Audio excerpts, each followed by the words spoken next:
Assalamualaikum warahmatullahi wabarakatuh. Saya Noviana Eli Rahmawati dari Pendidikan Ekonomi, Fakultas Ekonomi Universitas Negeri Yogyakarta. Pada kesempatan video pembelajaran kali ini, saya akan membahas materi mengenai kebijakan fiskal dan kebijakan moneter pada mata kuliah dasar-dasar ekonomika. Materi yang pertama yaitu kebijakan fiskal. Pengertian dari kebijakan fiskal itu sendiri adalah kebijakan pemerintah dalam bidang anggaran dan belanja negara yang bertujuan untuk mempengaruhi jalannya perekonomian. Kebijakan ini dilaksanakan oleh pemerintah dengan cara memanipulasi anggaran pendapatan dan belanja negara. Artinya, pemerintah dapat meningkatkan atau menurunkan pendapatan dan belanja negara dengan tujuan untuk mempengaruhi tinggi rendahnya tingkat pendapatan nasional. Yang selanjutnya yaitu tujuan kebijakan fiskal. Tujuan yang pertama yaitu untuk mencapai stabilitas perekonomian. Yang kedua, memacu dan mendorong terjadinya pertumbuhan ekonomi. Yang ketiga, memperluas dan menciptakan lapangan kerja. Yang keempat, menciptakan terwujudnya keadilan sosial bagi masyarakat.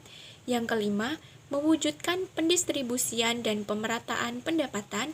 Yang keenam, mencegah pengangguran dan menstabilitaskan harga. Tujuan yang selanjutnya yaitu untuk mempengaruhi jalannya perekonomian. Hal ini dilakukan dengan jalan memperbesar dan memperkecil. Yang pertama, pengeluaran konsumsi pemerintah. Yang kedua, jumlah transfer pemerintah. Dan yang terakhir, jumlah pajak yang diterima pemerintah, sehingga dapat mempengaruhi tingkat pendapatan nasional dan tingkat kesempatan kerja.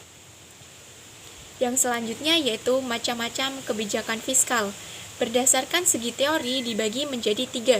Yang pertama, pembiayaan fungsional adalah kebijakan yang mengatur dan mempertimbangkan pengeluaran pemerintah dari berbagai akibat tak langsung pada pendapatan nasional dan bertujuan dalam peningkatan kesempatan kerja. Yang kedua, pengelolaan anggaran adalah untuk mengatur pengeluaran pemerintah, hutang, dan perpajakan dalam mencapai ekonomi yang stabil. Yang ketiga, stabilisasi anggaran otomatis adalah kebijakan yang mengatur segala pengeluaran pemerintah dengan pertimbangan manfaat dan besarnya biaya dari berbagai pengeluaran dan program-program pemerintah. Tujuannya adalah penghematan anggaran pemerintah. Yang selanjutnya yaitu berdasarkan jumlah penerimaan dan pengeluaran dibagi menjadi 4. Yang pertama, kebijakan anggaran seimbang. Kebijakan anggaran seimbang adalah kebijakan yang menyusun jumlah penerimaan dan pengeluaran sama besar. Jadi, penerimaan yang diterima pemerintah harus sama dengan pengeluarannya, dan begitu pun sebaliknya. Yang kedua, kebijakan anggaran surplus. Kebijakan anggaran surplus adalah kebijakan yang disusun dengan pendapatan atau penerimaan harus lebih besar daripada pengeluaran, dengan sedikit tetapi pendapatan atau penerimaan lebih banyak. Hal ini digunakan untuk mencegah inflasi. Yang selanjutnya yaitu kebijakan anggaran defisit. Kebijakan anggaran defisit adalah kebijakan yang disusun dengan cara pengeluaran lebih besar daripada penerimaan atau pendapatan. Selanjutnya, kebijakan anggaran dinamis. Kebijakan anggaran dinamis adalah kebijakan yang disusun dengan cara jumlah pengeluaran dan penerimaan sama besar, dan lama-kelamaan jumlahnya akan semakin bertambah. Kebijakan ini dilakukan untuk mengatasi kebutuhan yang terus bertambah, sehingga dibutuhkan jumlah yang besar. Selanjutnya, kita memasuki materi kebijakan moneter. Pengertian dari kebijakan moneter adalah kebijakan yang dilakukan oleh pemerintah melalui bank sentral guna mengatur penawaran uang dan tingkat bunga dalam tingkat yang wajar dan aman. Banyak digunakan untuk mengatasi masalah-masalah perekonomian. Yang selanjutnya yaitu pembagian kebijakan moneter. Dibagi menjadi 2. Yang pertama, kebijakan moneter ekspansif adalah suatu kebijakan dalam rangka menambah jumlah uang yang beredar. Yang kedua, kebijakan moneter kontraktif adalah suatu kebijakan dalam rangka mengurangi jumlah uang yang beredar. Disebut juga dengan kebijakan uang ketat. Yang selanjutnya yaitu instrumen kebijakan moneter dibagi menjadi 4. Yang pertama yaitu operasi pasar terbuka. Operasi pasar terbuka adalah cara pengendalian uang yang beredar dengan menjual atau menambah atau membeli surat berharga pemerintah.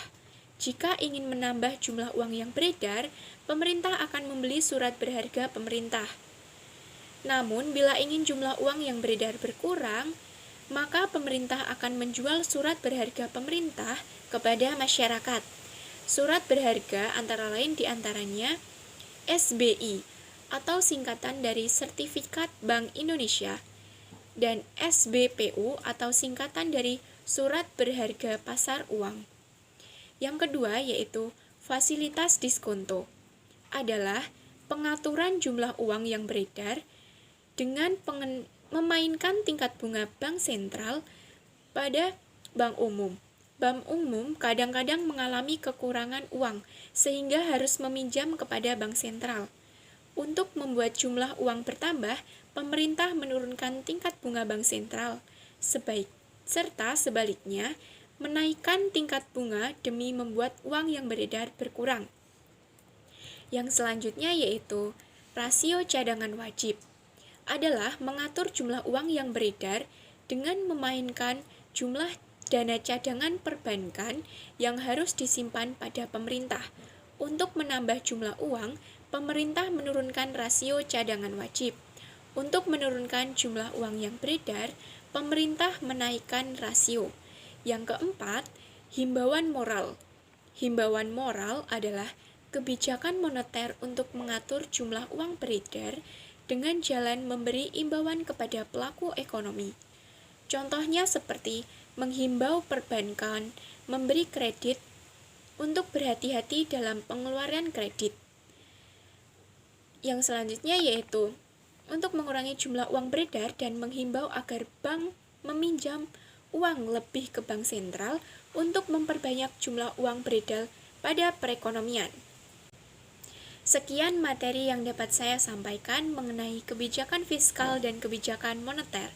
Semoga dapat bermanfaat bagi teman-teman semua. Ada kurang dan lebihnya saya mohon maaf. Wassalamualaikum warahmatullahi wabarakatuh.